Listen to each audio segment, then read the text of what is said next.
बिस्मिल्लाहिर्रहमानिर्रहीम। अस्सलामु अलैकुम। उम्मीद करते हैं आप सब खैरियत से होंगे।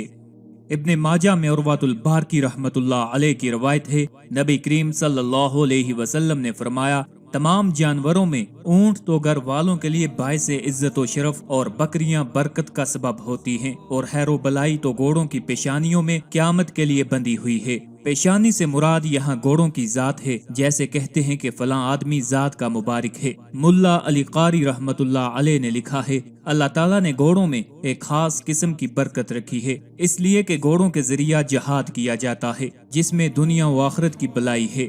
आज की वीडियो में इंशाअल्लाहुल अज़ीज़ आपको ख्वाब में ऊंट देखने की ताबीरें बताएंगे। ख्वाब में ऊंट देखने की ताबीरें मुख्तलिफ जय्यद और नामवर मुहद्दिसीन और फुक़हा की कुतुब से इस्तिफ़ादा करके बताई जा रही हैं, जिनमें खास तौर पर हजरत इमाम जाफर सादिक रज़ी अल्लाह तआला अन्हु, हजरत इमाम मोहम्मद बिन सीरीन रहमतुल्लाह अलैह की कुतुब शामिल हैं। ख्वाबों में ऊंट देखने की ताबीरें बताने से पहले आपसे गुजारिश है, अगर अभी तक आपने हमारे चैनल को सब्सक्राइब नहीं किया तो सबसे पहले हमारे चैनल को सब्सक्राइब कर लें, ताकि आपको हर नई वीडियो बआसानी और सबसे पहले मिलती रहे।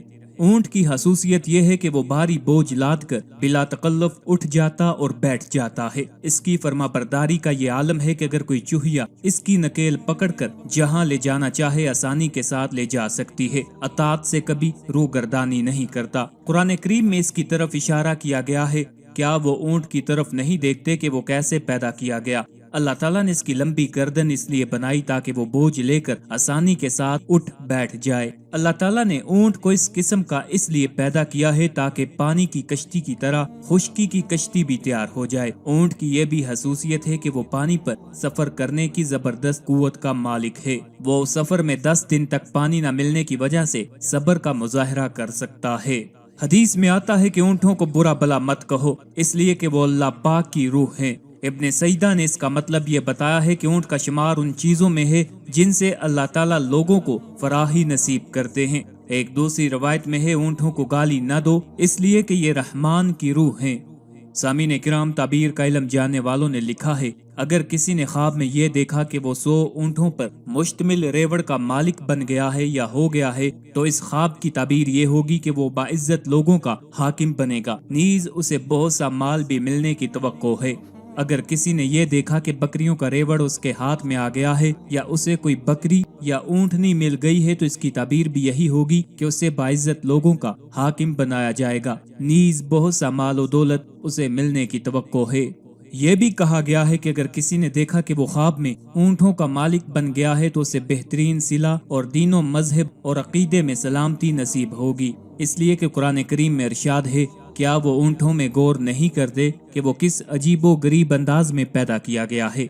लेकिन अगर किसी ने एक ऊंट देखा तो इसकी ताबीर ये होगी कि वो बुरे अमाल का इर्तिकाब कर रहा है। कुरान करीम में इरशाद रुबानी है, वो लोग कभी जन्नत में नहीं जाएंगे जब तक कि ऊंट सुई के नाका के अंदर से न गुजर जाए। दूसरी जगह इरशाद है, वो आग महल जैसी बड़ी बड़ी चिंगारियां फेंकेगी जो उछलती हुई यूं महसूस होंगी गोया कि वो जर्द ऊंट हैं। अगर किसी ने ख्वाब में मवेशी चौपाए देखे हैं और उन मवेशियों को चराने के लिए छोड़ दिया है, तो इसकी ताबीर ये होगी कि वो पचीदा मामलात में काबू पा लेगा और मजीद उस शख्स को नेमते खुदाबंदी नसीब होगी, इसलिए कि कुरान मजीद में इरशाद है, और उसी ने चौपायों को बनाया है, उनमें तुम्हारे जाड़े का भी सामान है और भी कितने फायदे हैं और बाजों को खाते भी हो। अगर किसी ने यह देखा कि वो अरबी ऊंटों को चरा रहा है, तो इसकी ताबीर ये होगी कि आने वाले दिनों में उसे अरब कौम का वाली बनाए जाने का इम्कान है। अगर किसी ने यह देखा कि किसी शहर में ऊंट ही ऊंट हैं, तो इसकी ताबीर ये होगी कि उस शहर में वबा और जंग वगैरह का इम्कान है। इमाम जली रहमतुल्लाह अलैह ने फरमाया है, अगर किसी ने यह देखा कि वो ऊंट का मालिक हो गया है, तो वो इज्जत और शौकत की दौलत से माला माल होगा। ताबीर का इल्म जानने वाले एक आलिम ने कहा है कि अगर कोई शख्स ये देखता है कि उसने ऊंट का गोश्त खाया है, तो वो बीमार पड़ जाएगा। इमाम मोहम्मद बिन सीरीन रहमतुल्लाह अलैह ने फरमाया है, ख्वाब में ऊंट का गोश्त खाने में कोई हरज नहीं है, क्योंकि कुरान मजीद में मज़कूर है, और उसी ने चौपायों को बनाया कि उनमें तुम्हारे जाड़े का भी सामान है और भी कितने फायदे हैं और बाजों को खाते भी हो।